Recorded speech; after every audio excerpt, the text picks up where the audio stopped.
허락하신 새 땅에 오늘 1번, 2번 찬양은 지난주 우리 황 목사님이 기도하실 때 가로막는 틀과 경관 틀로 거기서 제가 모티브를 얻어서 우리 인생길에서 신앙길에서 우리를 가로막는 어떤 큰 산과 거대한 세력들을 모두 찬송을 통해서 우리가 함께 고백하면서 물리칠 수 있는 영적 모티브를 얻을 수 있는 그런 찬송이었습니다.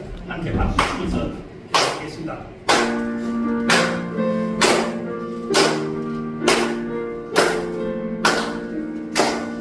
허락하신 새 땅에 들어가려면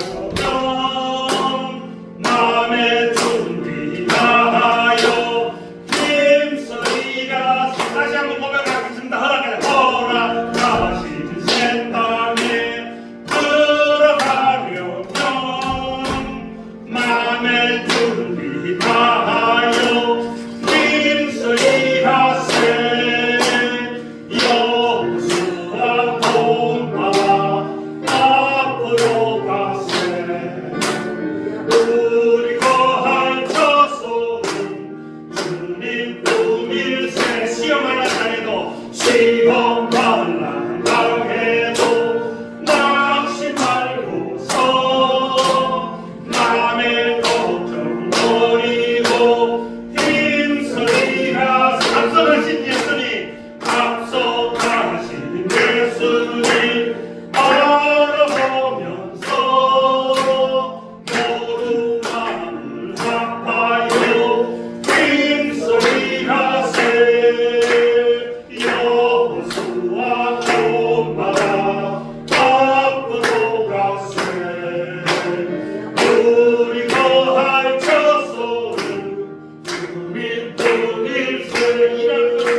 연세가 드셨다고 주님 섬기는 일에 차질이 있습니까?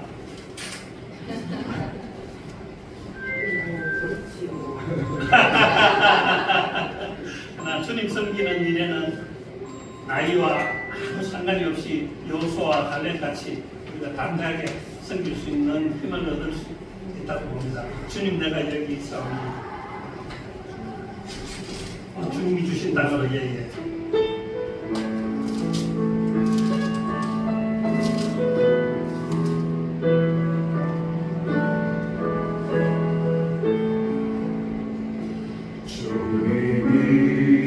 주님이 주신 단어로 한 걸음씩 나아갈 때에 수많은 적들과 견고한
땅을 취하리니. 우리 인생의 길에 신앙의 여정에 나를 가로막고 있는 큰 틀을, 큰 산을 이 시간 우리 물리칠 수 있는 힘을 달라고 함께 한번 기도하시겠습니다. 주님, 우리 인생 길에 나의 신앙의 여정에 나를 가로막는 장애가 있습니까? 주님의 질병이 있습니까? 건강의 문제가 있습니까? 주님의 가족의 문제가 있습니까? 사업의 문제가 있습니까? 경제의 문제가 있습니까? 이 모든 것을 주님이시여 주님의 말씀으로 물리칠 수 있습니다. 아멘. 주여.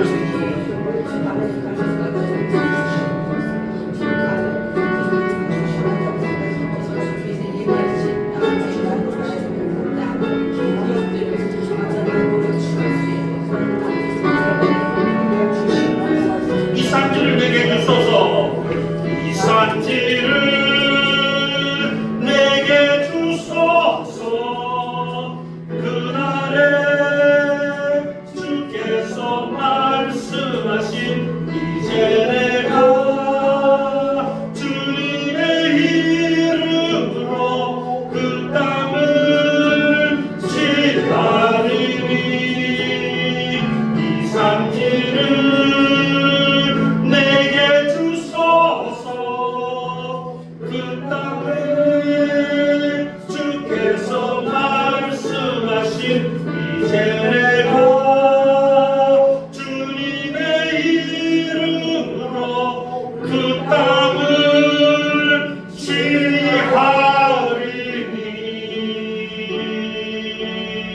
취하리니. 아멘. 주님이 홀로 가신 나도 따라가오.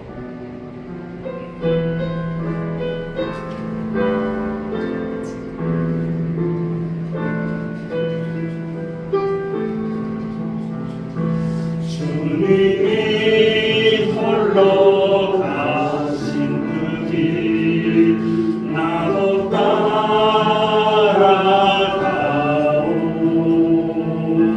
모든 물과 티를 흘리신 그 길을 나도 가오. 험한 산도 나는 괜찮소. 바다 끝이라도 나는 괜찮소. 죽어가는 저를 위해 나를 버리길 바라오. 아버지 나를 보내주오. 나는 달려가겠소. 목숨도 아끼지 않겠소. 나를 보내주오. 세상이 나를 미워해도 나는 사랑하겠소. 세상을 구원할 십자가 나도 따라가오. 험한 산도 나는 괜찮소. 험한 산도 나는 괜찮소. 바다 끝이라도 나는 괜찮소. 죽어가는 저를 위해 나를 버리길 바라오. 생명을 버리면서까지 나를 사랑한 당신. 이 작은 나를 받아주오. 나도 사랑. 한 번 더 고백하겠습니다. 생명을 버리면서까지, 생명을 버리면서까지 나를 사랑한 당신. 이 작은 나를 받아주고 나도 사랑하오.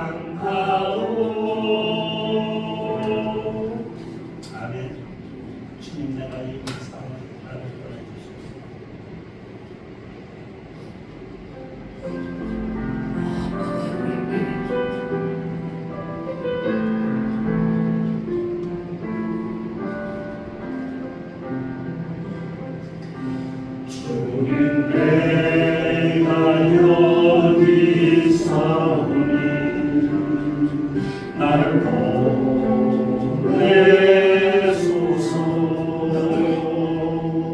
나의 마음 나의 몸 주께 드리오니 주 받으옵소서.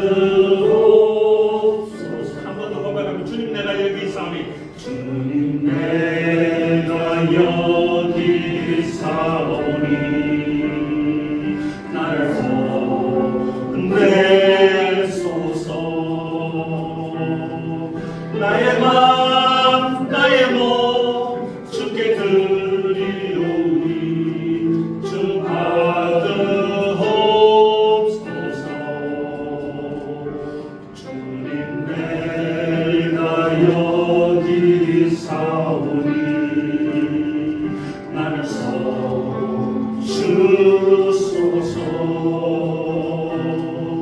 가진 것 모두 다 주께 드리오니 주 받으옵소서.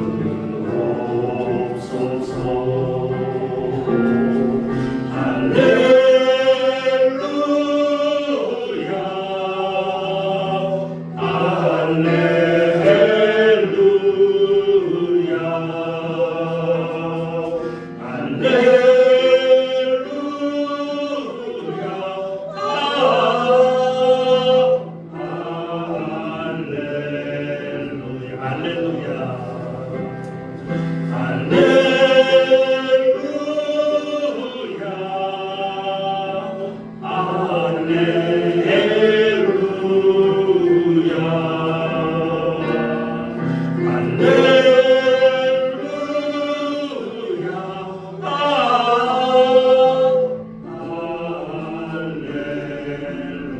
나를 받으옵소서. 나를 받으옵소서. 나를 받으옵소서. 나를 받으옵소서.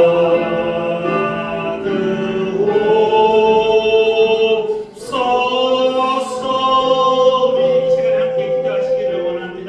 이사야서에 내가 누구를 보내면 누가 나를 위해 갈고 했을 때 이사야 선지자가 나를 보내주셔서 주소사고 고백했듯이 우리도 이 시간에 함께 고백했습니다. 주님이 필요한 곳에 나를 사용해달라고 고백했으니까 이 고백을 놓지 않고 우리의 신앙을 가지고 여생을 주님을 위해 살기로 다짐하는 그런 기도를 함께 드리겠습니다. 주님, 주님, 주님.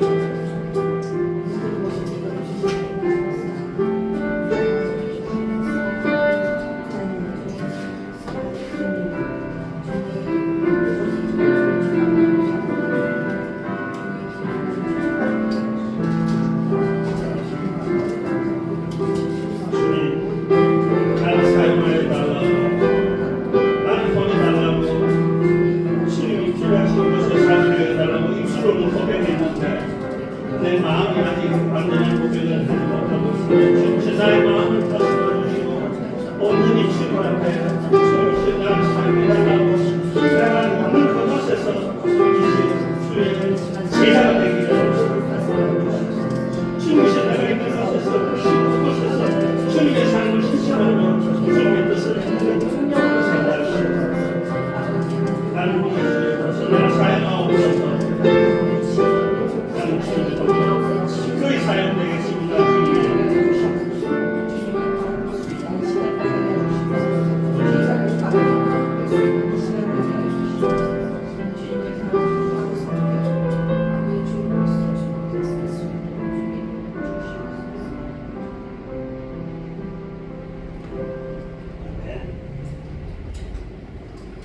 내가 여호와를 항상 송축하며 내 입술로 항상 주를 찬양하리이다.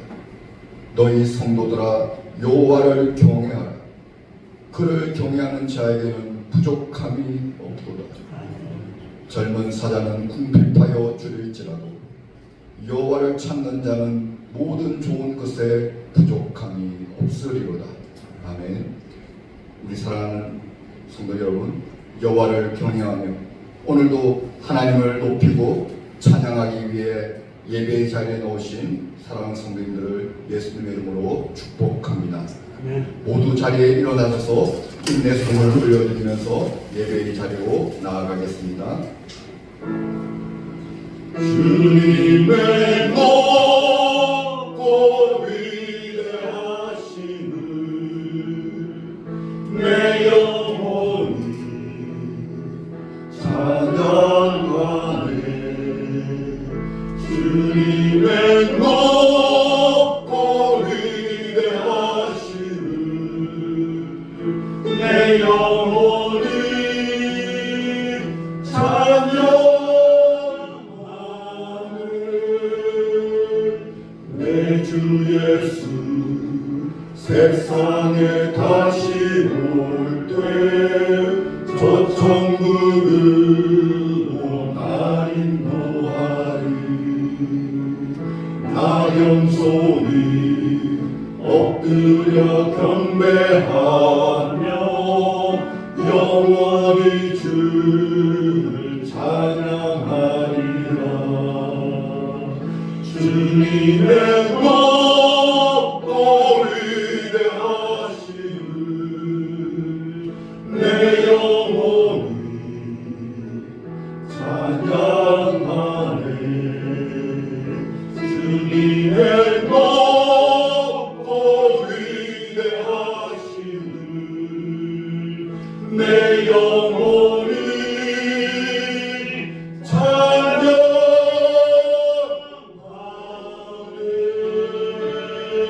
찬양하네. 다 같이 한 목소리로 사도신경으로 우리의 신앙을 고백하겠습니다. 전능하사 천지를 만드신 하나님 아버지를 내가 믿사오며 그 외아들 우리 주 예수 그리스도를 믿사오니 이는 성령으로 잉태하사 동정녀 마리아에게 나시고 본디오 빌라도에게 고난을 받으사 십자가에 못 박혀 죽으시고 장사한 지 사흘 만에 죽은 자 가운데서 다시 살아나시며 하늘에 오르사 전능하신 하나님 우편에 앉아 계시다가 저리로서 산자와 죽은 자를 심판하러 오시리라.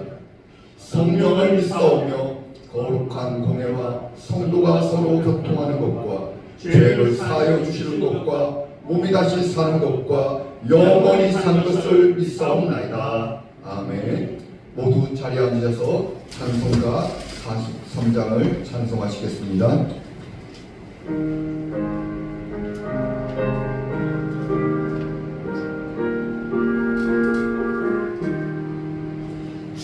즐겁게 안식할 날 반갑고 좋은 날 내 마음을 편케 하니 즐겁고 기쁜 날 이 날에 천하만민 다 보좌 앞에서 참되신 삼위일체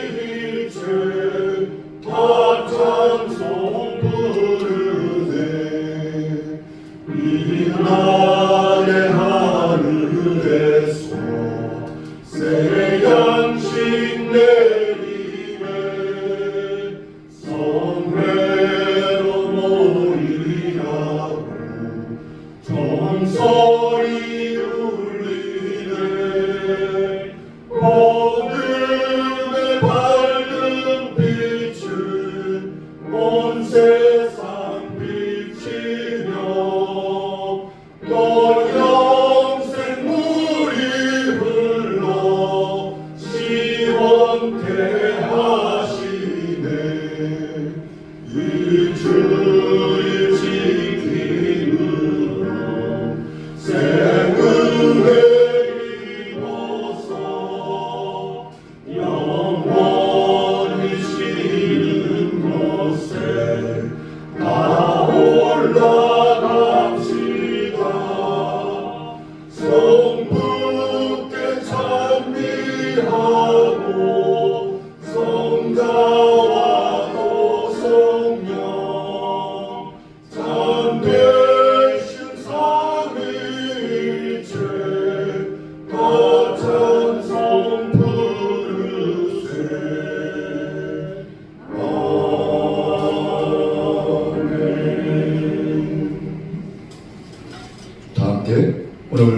하나님의 말씀을 전하시는 제 목사님을 위해서 또 우리 각자가 주님의 말씀에 귀 기울여 듣고 또 그 말씀을 깨달아 알게 하시고 또 그 말씀으로 한 주간 힘을 얻고 살아갈 힘을 달라고 또 우리의 마음이 온전히 주께 향하도록 우리의 마음을 모으며 같이 말씀을 사모하는 마음으로 기도하도록 하겠습니다.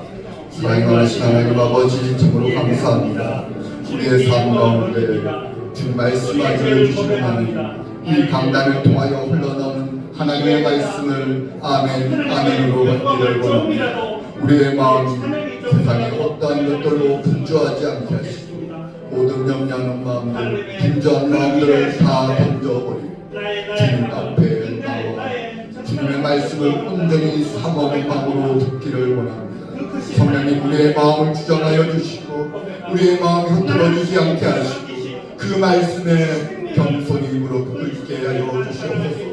말씀하신 것을 아멘 아멘 하며 따라가게 하시고 그 말씀이 우리의 힘이 되게 하시고 그 말씀이 우리의 말씀은 그 길에 빛이 되고 우리의 등불이 되게 하셔서 그 등불을 따라 날마다 나아가며 하나님의 영광을 드러내는 우리가 되게 하여 주시옵소서. 주님 말씀 전하는 모든 성령을 충만케 하시고 듣는 우리 모두에게 들을 수 있는 복된 기가 되게 하여 주시옵소서.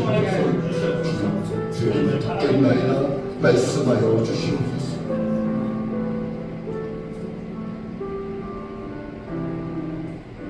이 모든 것 우리 주 예수 그리스도의 이름으로 기도드리옵나이다. 아멘. 오늘 우리에게 주시는 하나님의 말씀은 사무엘상 21장 1절에서 9절까지 말씀입니다. 구약 성경 445쪽입니다.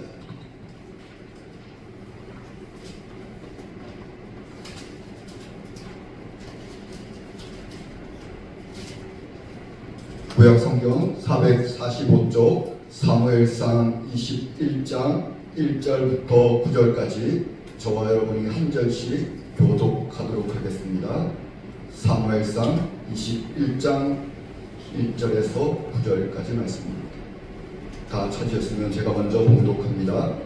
다윗이 노베 가서 제사장 아히멜렉에게 이르니 아히멜렉이 떨며 다윗을 영접하여 그에게 이르되 어찌하여 내가 홀로 있고 함께하는 자가 아무도 없느냐 하니 다윗이 제사장 아히멜렉에게 이르되 왕이 내게 이를 명령하고 이르시기를 내가 너를 보내는 것과 내게 명령한 일은 아무것도 사하지 않으라 하시고 내가 나의 소년들을 이러이러한 곳으로 오라고 말하였나이다. 이제 당신의 수중에 무엇이 있나이다.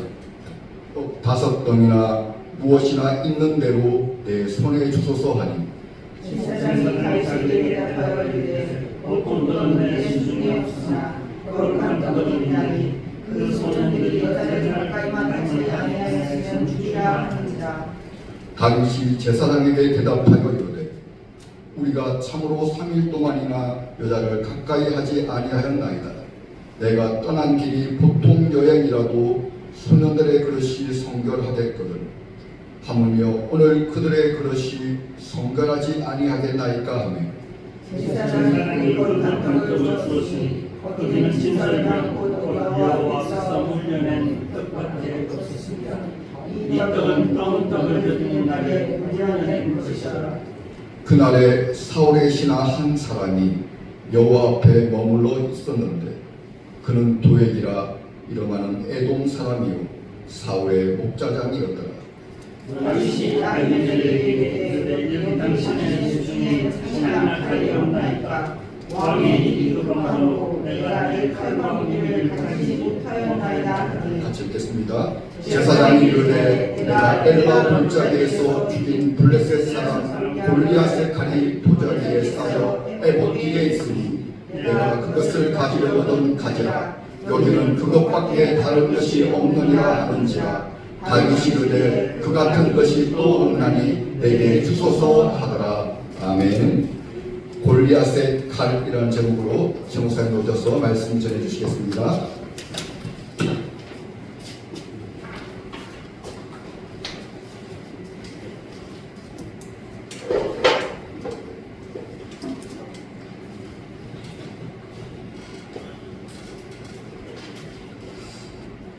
요즘 사무엘서의 말씀들을 살펴보고 있는데요. 사무엘서라는 책의 특징이 뭐냐면요. 사무엘서는 이사야 같은 예언서도 아니고 레위기, 신명기 같은 율법이나 교리에 관한 책도 아닙니다. 사무엘서는 하나님이 택하신 어떤 인물을 중심으로요. 그 인물에 대한 스토리, 즉 이야기를 기록하고 있는 이야기 중심의 책이에요. 이야기가 중심을 이루고 있기 때문에 다른 성경들처럼 특정한 본문 그 하나만을 따로 떼어서 말씀을 전하게 되면요. 본문에 담긴 많은 메시지들을 놓칠 수가 있습니다.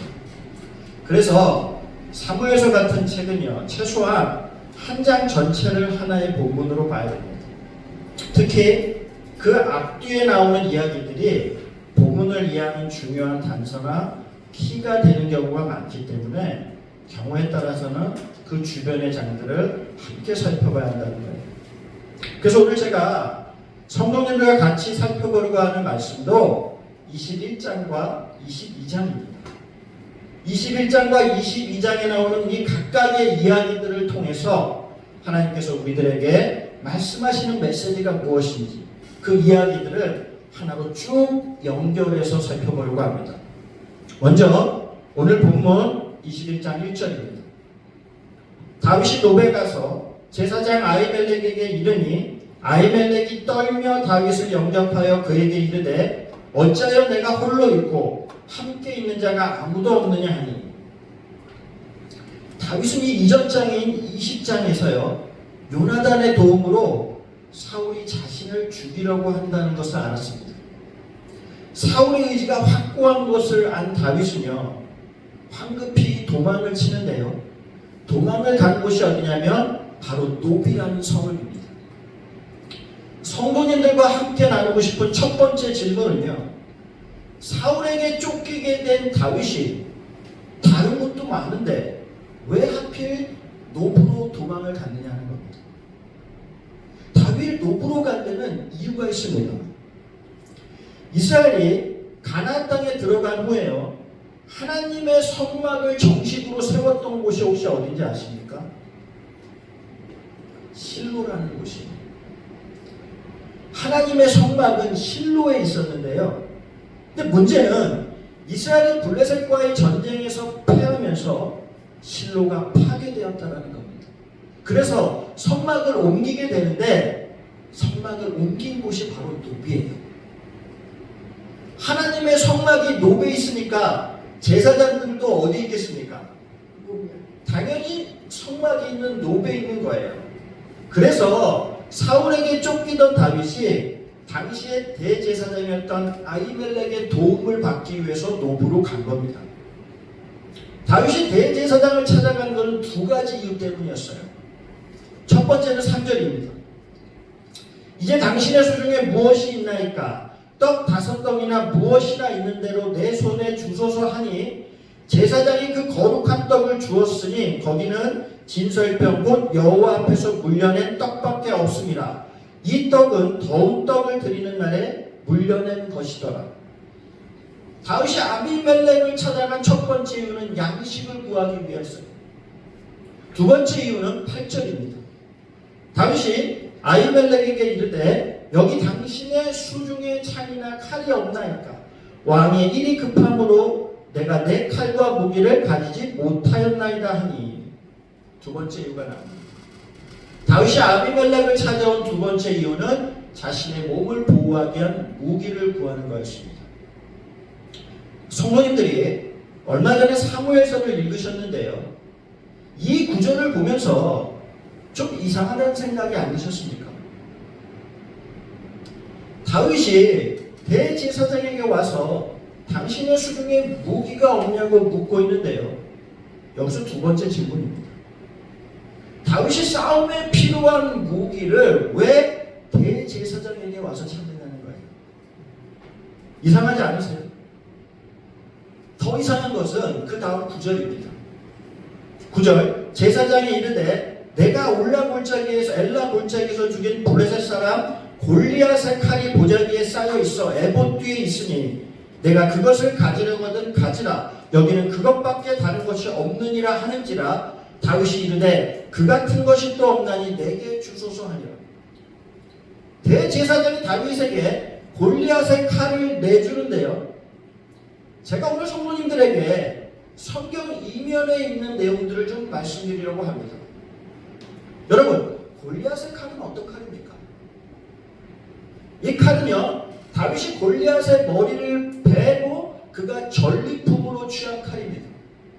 사무엘상 17장 54절이에요. 다윗은 그 블레셋 사람의 머리를 예루살렘으로 가져가고 각주는 자기 장막에 두니라. 각주는 골리앗의 갑옷과 투구, 칼을 말합니다. 다윗이 그것들을 자기 장막, 즉 베들레헴에 있는 자기 집으로 가져갔다는 거예요. 골리앗의 머리는 사울에게 바치고 골리앗의 각주는 승리의 기념품으로 다윗이 가진 겁니다. 그러니까 골리앗의 칼은 원래 어디 있어야 되느냐? 베들레헴 다윗의 집에 있어야 하는 겁니다. 그런데 그 칼이 지금 다윗의 집이 아니라 노베 성막에 있는 거예요. 베들레헴에 있어야 할 칼이 왜 노베에 있을까요? 많은 한 성경학자들은 이렇게 말합니다. 골리앗과의 싸움에서 승리를 주신 여호와 하나님에 대한 감사의 예물로 다윗이 그 칼을 하나님의 성막에 봉헌했을 거라는 겁니다. 이것은 다윗의 관습을 알면요 쉽게 이해를 할 수가 있습니다. 고대 근동에서는요 전쟁에서 승리를 하게 되면 자신들이 섬기는 신이 적의 신보다 우월하다는 표시로 적의 대표적인 상징물들을 자신들의 신전에 바쳤습니다. 이 전통이 사무엘서에도 그대로 나옵니다. 블레셋이 이스라엘과의 전쟁에서 이겼을 때 어떻게 했습니까? 빼앗은 이스라엘의 언약궤를 다곤의 신전에 바쳤습니다. 왜냐하면 다윗 역시 적의 상징인 골리앗의 칼을 하나님의 성막에 바쳤다는 겁니다. 무슨 말이냐? 다윗은요 골리앗의 칼이요 하나님의 성막에 있다는 것을 알고 있었을 거라는 겁니다.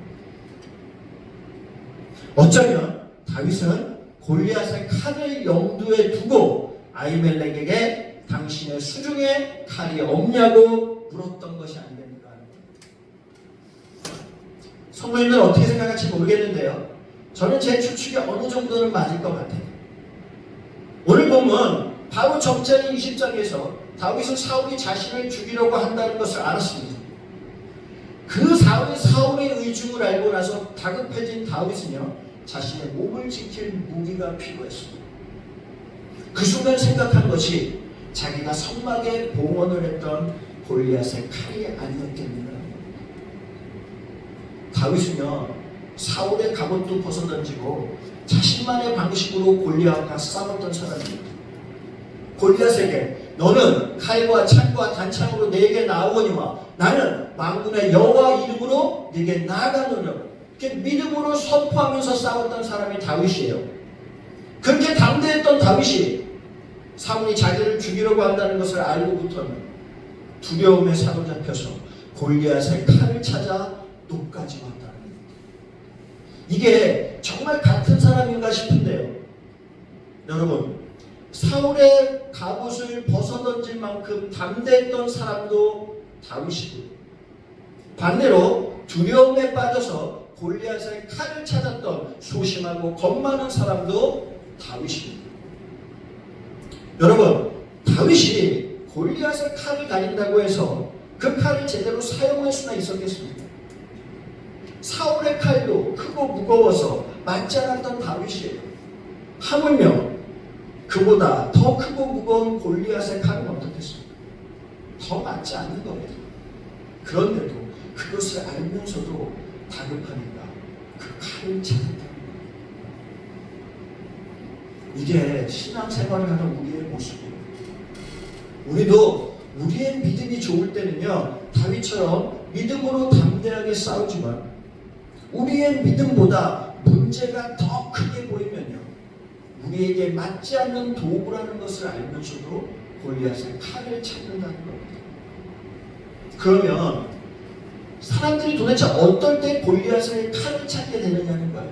영적으로 문제가 생긴다고 해서요 골리앗의 칼을 찾는 것이 아닙니다. 다윗을 한번 보세요. 다윗에게는 사울보다 골리앗이 더 큰 문제였어요.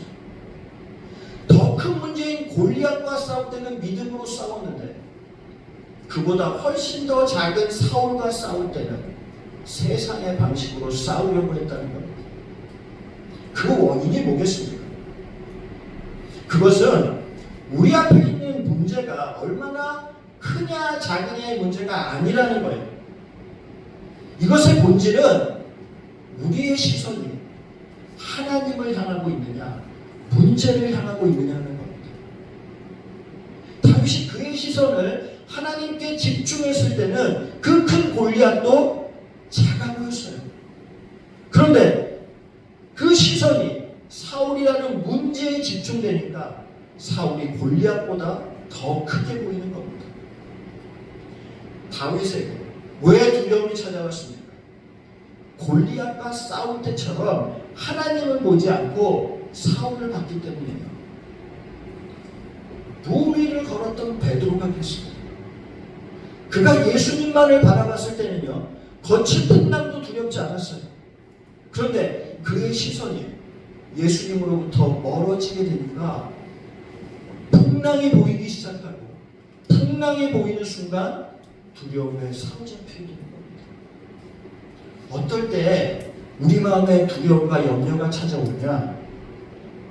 하나님을 향하던 시선이 분산될 때 그때 두려움과 염려가 찾아오는 겁니다.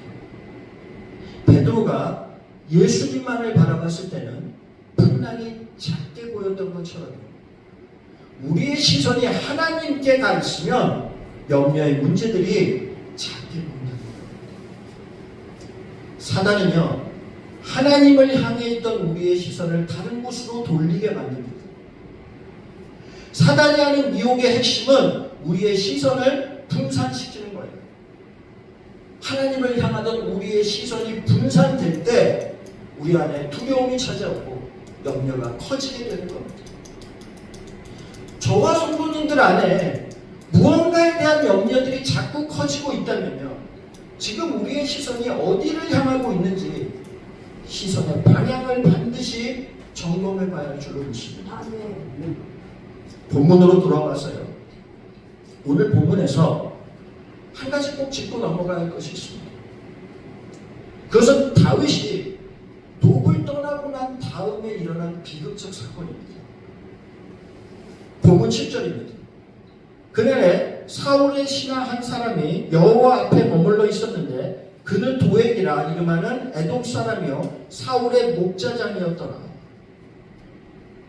다윗이 노베 왔을 때요, 때마침 그때 도액이라는 사울의 신하가 노베에 머물러 있다가 다윗이 노베에 왔다 간 사실을요 사울에게 보고를 하는데, 도액의 보고를 받고 사울이 어떻게 했습니까?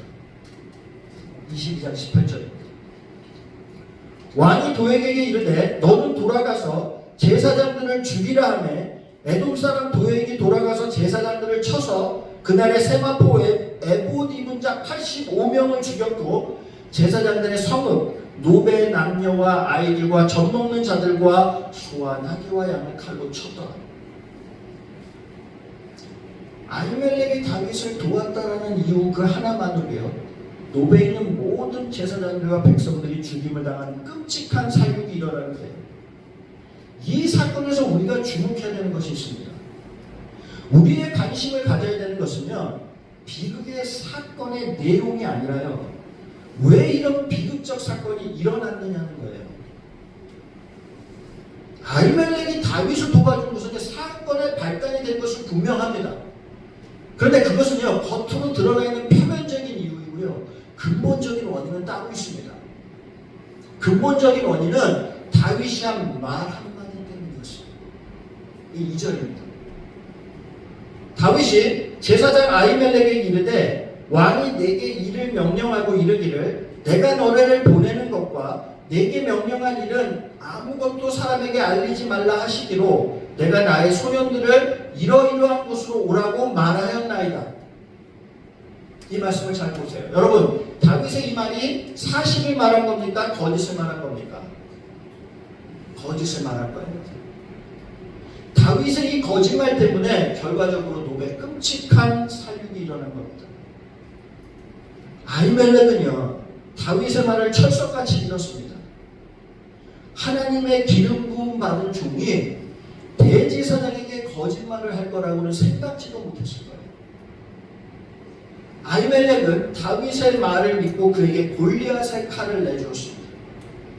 만약에 다윗이 사울에게 쫓기고 있다는 것을 아히멜렉이 사전에 알았다면 그가 다윗에게 골리앗의 칼을 선뜻 내주었을 거예요. 쉽게 내주지 않았을 거예요.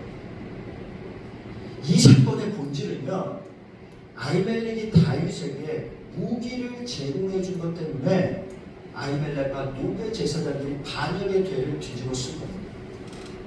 양식 때문이 아니라 칼 때문이에요. 그리고 그 모든 일의 발단은 다윗의 거짓말 때문이었다는 겁니다. 오늘 본문은요, 다윗이 한 그 한마디의 거짓말이 어떤 무서운 결과를 초래했는지를 보여주고 있습니다. 성경이 왜 이 사건을 이렇게 자세하게 기록하고 있겠습니까? 하나님은 성도들이 하는 거짓말을 결코 기뻐하지 않으신다는 겁니다. 골로새서 3장 9절입니다. 너희가 서로 거짓말을 하지 말라. 옛사람과 그 행위를 벗어버리고 새 사람을 입었으니 이는 자기를 창조하신 이의 형상을 따라 지시에까지 새롭게 하심을 받은 자니라. 거듭난 사람의 특징이 뭐냐? 사람이 거듭나게 되면 우리의 입술에서 거짓의 말을 버리고 진실된 말을 하려고 애쓴다는 겁니다. 왜냐? 거듭난 사람은요, 사람보다 하나님을 의식하기 때문입니다. 인간의 종말을 이야기하는 계시록은요, 거짓말에 대해서 이렇게 말씀하고 있습니다. 계시록 21장 27절입니다. 무엇이든지 속된 것이나 가증하니 또는 거짓말하는 자는 결코 그리로 천국으로 들어가지 못하되 오직 어린 양의 생명책에 기록된 자들만 들어가리라. 성경은 말씀합니다. 거짓말을 하는 사람은 천국에 들어가지 못한다고 말씀하는데요. 이 말씀을 보면서 거짓말의 문제를 심각하게 생각하는 성도들이 과연 얼마나 될까요? 이 말씀을 대하는 사람들의 반응은요, 설마예요. 설마 하나님이 우리의 연약함을 아시는데 그렇게까지 하시겠소? 저도 목사지만 이 말씀을 그냥 흘려버리고 싶습니다. 그런데 이 말씀은요, 천사가 전해준 말도 아니고 주님이 직접 하신 말씀이에요. 이 말씀을 보는데 어떤 이야기가 하나 떠올랐습니다. 나눔 시간에 이재민 집사님 하신 이야기입니다. 집사님이 세 자녀들에게 늘 하셨던 말씀이 너희들이 학업을 끝마치게 되면 아버지가 더 이상의 경제적 지원은 하지 않을 거야 라는 말씀을 수차례 하셨다고 했습니다. 아버지가 그렇게 강조해서 말씀하시는데도 자녀들의 반응은 설마예요. 설마 아버지가 여지껏 도와주셨는데 바로 끊기야 하시겠어? 이게 자녀들의 반응입니다. 그런데 여러분, 이 모습이요, 우리가 하나님의 말씀을 대하는 모습이에요. 하나님 우리들에게 사람이 무슨 무익한 말을 하든지 이에 대하여 신문을 받으리니 내 말로 의롭다함을 받고 내 말로 정죄함을 받으려고 하셨습니다. 심판대 앞에서 정죄함을 받는다는 것은요, 상급의 문제가 아니에요. 이것은 구원에 관한 이야기입니다. 그래서 하나님이 말이 가진 영성에 대해서 여러 차례 강조해서 말씀하신 겁니다. 그런데 성도들의 반응은 설마예요. 이게 사람들이 말씀을 받아들이는 태도라는 겁니다. 하나님의 말씀을 말씀 그대로 받아들이는 것이 아니라 스스로 한계와 범위를 딱 정해놓고요, 그 자기의 생각에 동의되는 것만 받아들이는 거예요. 자기가 믿고 싶은 것만 믿는 겁니다. 이상하게 들리실지 모르겠는데요, 성도들은 거짓말을 하는데도 기준이 있어야 합니다. 잘 들어보세요. 우리가 세상을 살면서요, 우리 안에 있는 속마음을 있는 그대로 다 솔직하게 이야기하면서 살 수는 없습니다. 그랬다가는 우리 주변에요, 사람이 남아있질 않아요. 예를 들어 우리가 누군가의 초대를 받아가지고요, 식사를 대접받는 자리에 가게 되면요, 늘상 듣게 되는 말이 맛이 어떠냐는 질문을 받게 돼요. 근데요, 음식을 먹어보니까 이게 짜고 맵고 하나도 맛이 없는 거예요. 그렇다고 해서 그 대접할 사람에게 맛이 없다고 솔직하게 말할 수 있습니까? 그런 상황에서 자신의 속마음을 있는 그대로 다 말하는 사람은요, 솔직한 사람이 아니라 배려가 없는 사람이에요. 남을 배려하기 위해서 어쩔 수 없이 하게 되는 거짓말, 그것을 우리가 흔히 하얀 거짓말, 선의의 거짓말이라고 하는 겁니다. 성도들이 영적으로 주의해야 될 거짓말이 있어요. 어떤 거짓말이냐? 오늘 본문이 가르쳐주고 있는 거짓말이에요.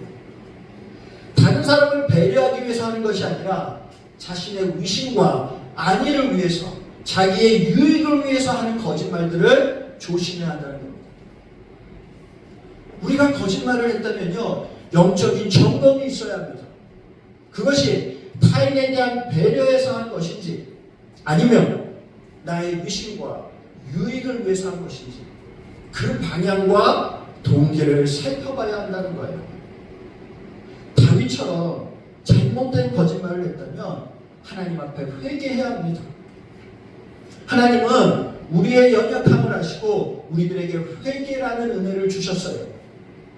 회개하면 우리의 죄가 진홍같이 붉을지라도 주님은 우리의 죄를 기억하지 않으시고 우리의 모든 죄를 주의 등 뒤로 던지시겠다고 하셨어요. 우리는 우리의 죄를 자각하고요, 회개하면 되는 거예요. 어떤 사람이 구원을 받지 못하느냐? 회개의 은혜를 주셨는데도 회개하지 않는 사람이 구원을 받지 못하는 거예요. 왜냐? 회개하지 않는 사람은요, 예수님이 십자가에서 피 흘려 돌아가신 그 십자가의 죽음을 헛되게 만드는 사람이기 때문에. 다윗은 거짓말로 골리앗의 칼을 얻었는데요, 이제 그 칼을 가지고 어디로 가는지를 한번 보세요. 10절입니다. 그날에 다윗이 사울을 두려워하여 일어나 도망하여 가드왕 아기스에게로 가니. 여러분, 골리앗이 혹시 어디 출신인지 아십니까? 블레셋의 가드 출신입니다. 가드의 영웅이 골리앗이에요.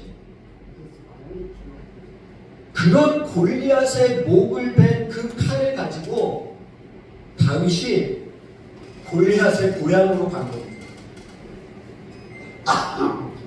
아무리 사울에게 쫓긴다고 해도요, 민족을 괴롭히던 원수의 나라로 간 것도 문제인데, 심지어 가드의 영웅이었던 골리앗의 칼을 가지고 가드로 간다? 이게 상식적인 판단이 있는 가능한 상황이라면요, 일어나서는 안 되는 일이에요.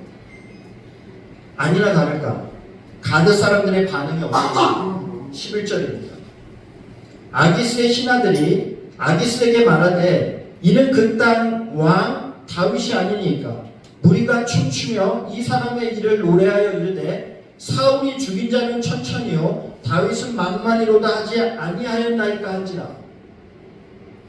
다윗을 의심하고 경계하는 사람들이 나타났습니다. 가드 사람들의 말을 듣고 다윗은 불안해지기 시작했어요. 12절입니다. 세 번역인데요, 다윗은 이 말을 듣고 가슴이 뜨끔했다.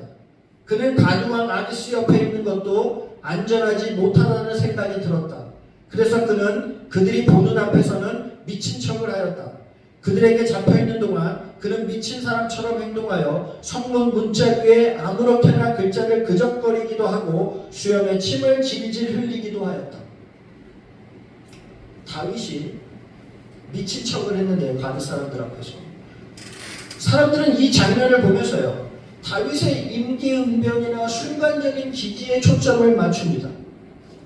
근데 여기서 주목해야 되는 것은요, 하나님으로부터 왕으로 기름 부음 받은 사람이 지금 얼마나 비굴하고 비참한 상황에 빠져 있는지를 보셔야 합니다.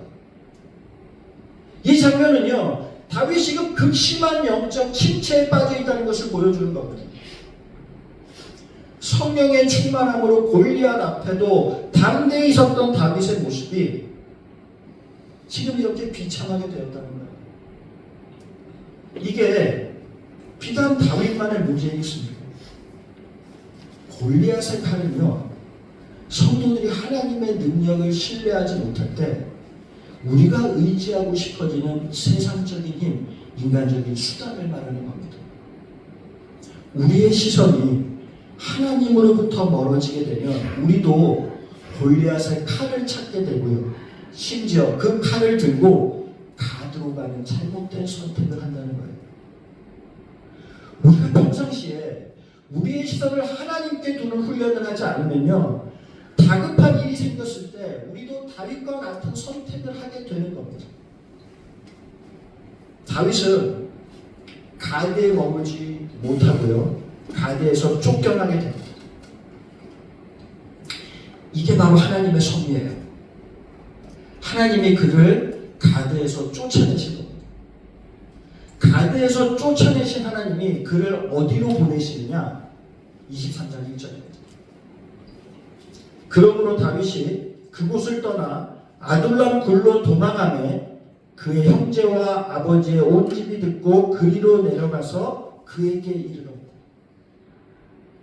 다윗이 영적으로 완전히 밑바닥을 치고 있을 때 하나님은 다윗을 아둘람 굴로 보내셨어요. 그리고 그 아둘람 굴에서 놀라운 회복이 일어납니다. 1절에 보면요, 다윗의 온 가족들이 다윗이는 아둘람 굴로 찾아왔다고 말합니다. 다윗의 아버지 이새는요, 어떤 사람이었느냐? 사무엘이 집에 찾아왔을 때 다윗을 그 자리에 부르지도 않았습니다.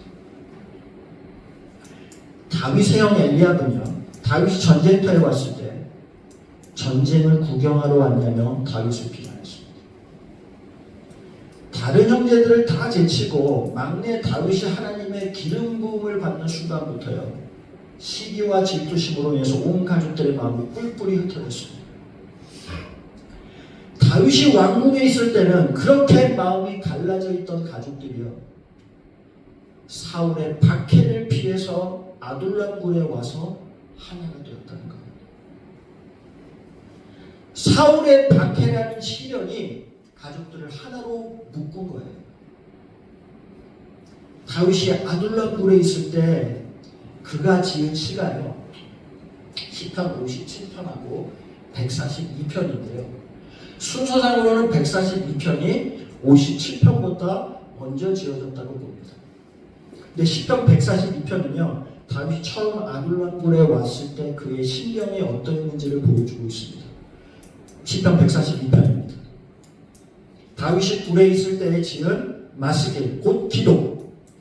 아무리 둘러보아도 나를 도와줄 사람이 없고 내가 피할 곳이 없고 나를 지켜줄 사람이 없습니다. 나는 너무 비참하게 되었습니다. 내가 이렇게 부르짖으니 내게 귀를 기울여 주십시오. 나를 핍박하는 자들에게서 나를 건져 주십시오. 그들이 나보다 강합니다. 이게 처음 아둘람 굴에 왔을 때의 다윗의 고백이자 기도예요. 그런데 시간이 지나면서 그의 기도가 바뀌기 시작합니다. 시편 57편입니다. 하나님이여, 내 마음이 확정되었고 내 마음이 확정되었으니 내가 노래하고 내가 찬송하리이다. 내 영광아 깰지어다. 비파야 수금아 깰지어다. 내가 새벽을 깨우리로다. 아둘람에 처음 왔을 때는 불평과 절망으로 가득했던 기도가 확신과 감사와 찬양의 기도로 바뀌고 있습니다. 이런 놀라운 영적인 변화가 아둘람 굴에서 일어난 겁니다. 다윗에게 아둘람 굴은 어떤 곳이냐? 그가 하나님을 바라봤던 기도의 굴이에요. 그가 하나님을 만난 기도의 골방입니다. 하나님이 그를 영적으로 성장시키고 성숙시키신 영적 훈련소가 아둘람 굴이었습니다. 성도님들에게 골방의 시간이라는 것이 바로 이런 아둘람 굴 같은 영적 훈련소라는 겁니다. 골방의 시간은 세상을 향하던 우리의 시선을 하나님께 돌려놓는 시간입니다. 그로 인해서 하나님과의 관계가 회복되는 시간이에요. 시련과 상처가 많은 사람들이 아둘람 굴에 와서 회복되고 치유되었던 것처럼요. 어디에서도 위로받지 못하고 치유되지 못한 우리의 상한 마음들이 위로받고 회복되는 곳, 그곳이 바로 기도의 골방이고 말씀의 골방이라는 거예요. 여러분, 다윗처럼 시련을 겪는다고 해서 모두가 하나님이 된 사람이 되는 것이 아닙니다. 아둘람과 같은 골방에서 하나님을 인격적으로 만나고 하나님의 은혜를 경험할 때 하나님의 사람으로 거듭나게 되는 겁니다. 아멘. 성도님들에게 골방의 시간이 있으십니까? 하늘의 상급을 쌓기를 원하신다면 먼저 골방의 시간들을 쌓아가시기를 소망합니다. 골방의 시간들이 쌓여야 우리가 말씀에 순종할 수 있는 힘이 생기게 되고요. 말씀에 순종하는 힘이 있어야 신앙의 열매가 맺어지게 되는 겁니다. 기쁨선교회 성도님들은요, 골방의 신앙인들이 되시기를 소망합니다. 야복강 나루터의 야곱처럼 아무도 보지 않는 골방에서 하나님과 치열하게 씨름하시는 그런 기쁨선교회 성도님들이 되시기를 주님의 이름으로 간절히 축원드립니다. 찬송가 370장 찬송하겠습니다.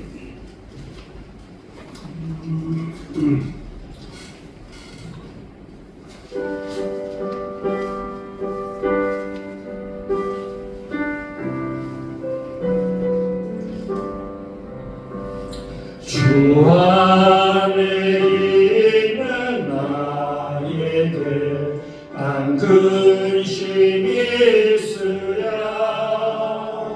십자가 밑에 나가 내 짐을 풀었네 주님을 찬송하면서 할렐루야 할렐루야 내 앞길 멀고 험해도 나 주님만 따라가리 그 두려움이 변하여 내 기도 되었고 전날의 한숨 변하여 내 노래 되었네 주님을 찬송하면서 할렐루야 할렐루야 내 앞길 멀고 험해도 나 주님만 따라가리 내 주는 자비하셔서 늘 함께 계시고 내 궁핍 바람을 하시고 늘 채워주시네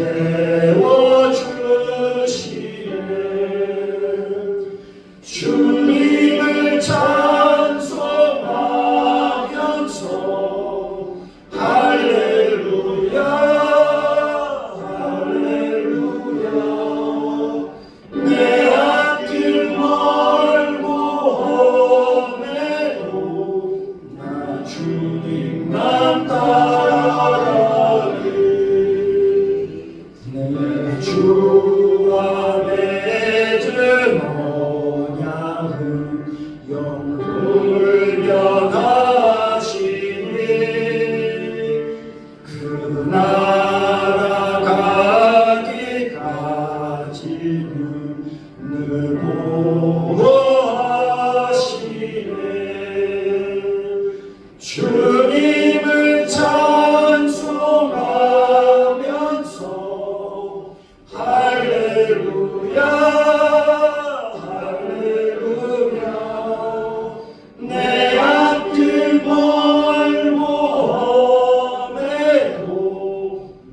주님만 따라가리. 공헌 드리겠습니다.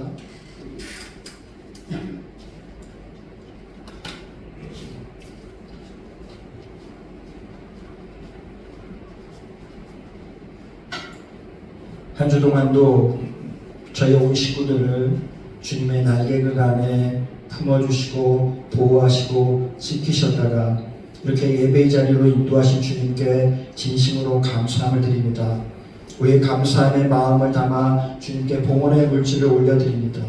이 물질을 주님 기뻐 받아주시고 드려진 손길들을 주님 기억하여 주시옵소서. 이 물질이 사용되어질 때 하나님의 나라와 영광을 위해서 사용되어질 수 있도록 주님께서 친히 주관하여 주시옵소서. 이 모든 것 우리 주 예수 그리스도의 이름으로 기도드리옵나이다. 아멘.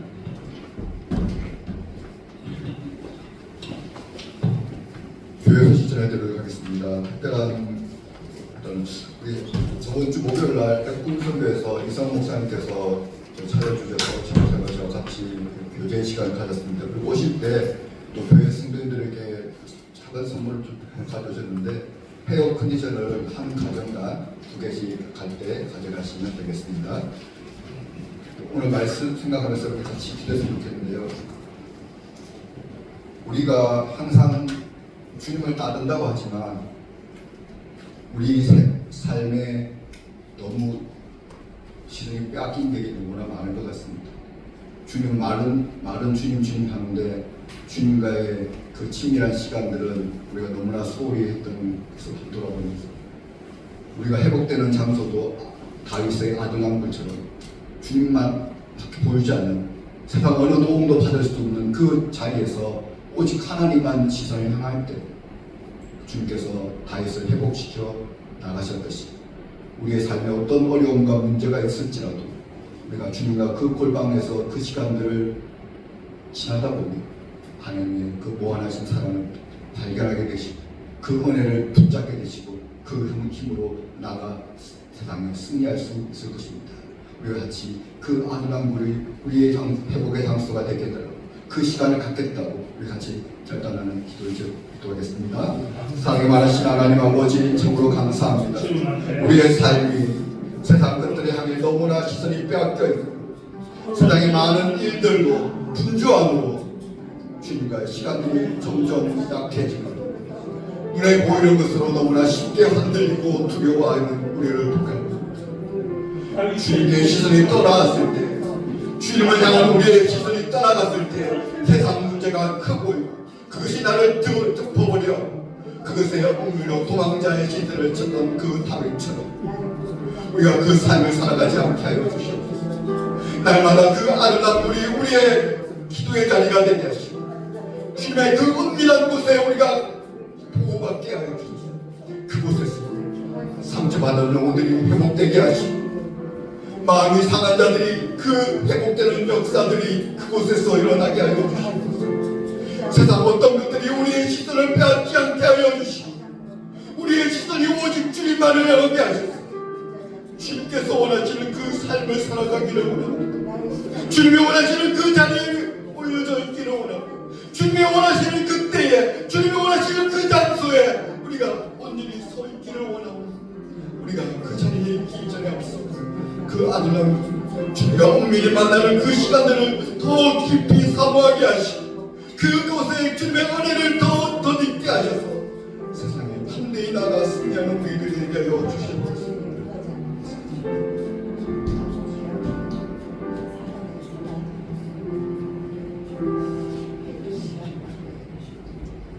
모두 다 일어나셔서 회의 선물을 주고 축도하시고 예배를 마치겠습니다.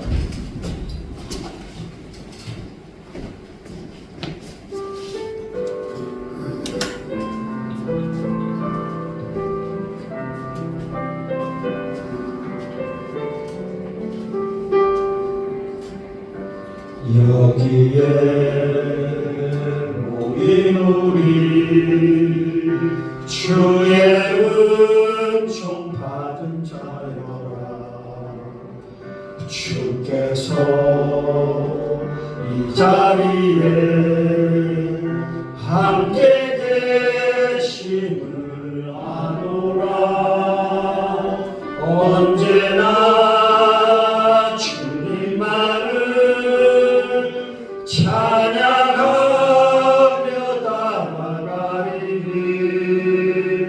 시험을 당할 때도 함께 계심을 믿노라. 이 믿음 더욱 굳세라. 주가 지켜주신다. 어둠 밤에도 주의 밝은 빛 인도하여 주신다. 이 믿음 더욱 굳세라. 주가 지켜주신다. 어둠 밤에도 주의 밝은 빛 인도하여 주신다. 지금은 우리를 구원하신 예수 그리스도의 은혜와 하나님 아버지의 다함없는 사랑과 성령님의 내주 감동 위로교통 충만하심의 역사가 이 땅에 사는 동안 우리의 모든 시선을 오직 주님께만 고정시키기를 소망하고 결단하는 기쁨생교의 모든 성도님들과 그 가정과 일터 위에 이제로부터 영원토록 함께 하시기를 축원하옵나이다.